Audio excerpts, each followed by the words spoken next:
Wana baada ya hayo, Yesu alikwenda zake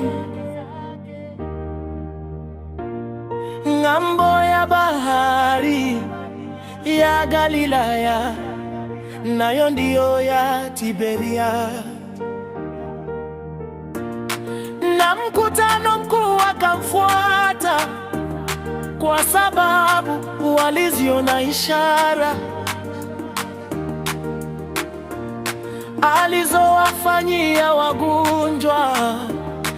Naye Yesu akakwea mlimani, akaketi huko pamoja na wanafunzi wake.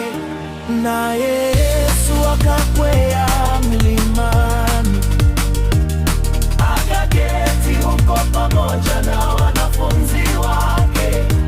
Naye Yesu akakwea mlimani, akaketi huko pamoja na wanafunzi wake.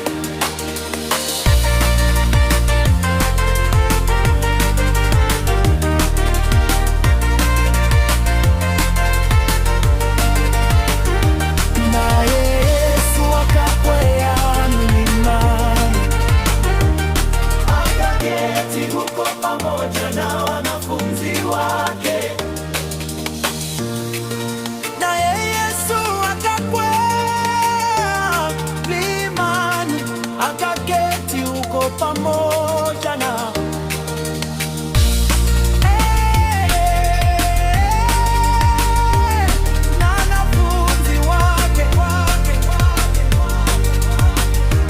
Naye Yesu akakwea mlimani, akaketi huko pamoja na wanafunzi wake.